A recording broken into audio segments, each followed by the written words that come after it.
outlawed but never forgotten: the fight against menstrual exile in Nepal.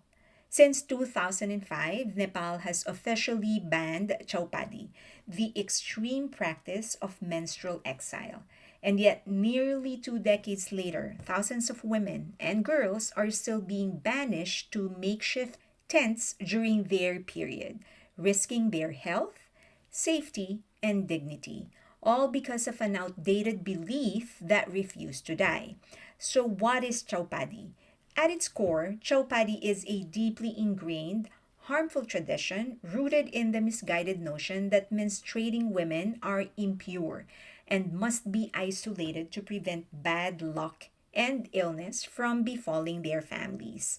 The reality: this exile doesn't just strip women of their basic rights, it puts their lives in danger. In many rural parts of Nepal, women and girls on their periods are still forced to leave their homes and take refuge in these crude tents or sheds, often without access to proper food, water, or sanitation. They're forbidden from entering temples, schools, or even coming into contact with men and animals. The message is loud and clear.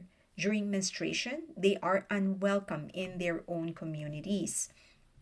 It is a tradition that kills.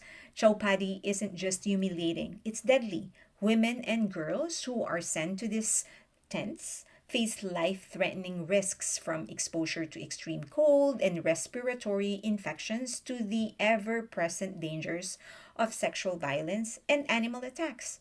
Tragically, the last reported Chaupadi related death was as recent as August 2023, when a teenage girl lost her life after being bitten by a snake in one of those tents. The impact of Chaupadi stretches far beyond physical harm. Girls who are forced into menstrual exile often fall behind in school, missing valuable lessons due to the stigma surrounding their periods. Many drop out altogether, unable to keep up with their studies or bear the shame imposed upon them. And there's also the psychological toll: being treated as unclean for a natural biological process leaves lasting scars on self esteem, self worth, and mental health.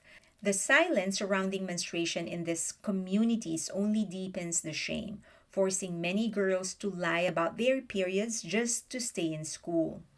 When Nepal outlawed Chaupadi in 2005, laws alone aren't enough to erase centuries of cultural conditioning. Real change requires shifting mindset at the grassroots level, engaging local leaders, religious figures, teachers, and even traditional healers who have long upheld these practices. Things are progressing. The stigma is slowly disappearing, but it is far from being gone. Something as deeply rooted as this is going to require decades before it is truly forgotten. I hope that you're slowly understanding Asian culture from our history. I'm trying to make it as friendly as possible, as succinct as possible, and as witty as possible, to also make it entertaining while you learn about our history and our culture. Thank you so much for watching the video. If you ended up liking it, please subscribe, like the video, hit that notification button, and of course, share the video. That's really making a huge difference.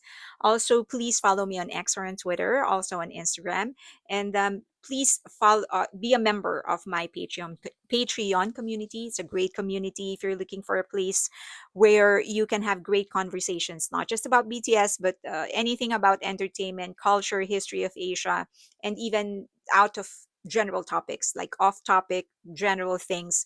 It's the place for you. We do have a free tier if you just want to test things out. I'll see you there. Thank you.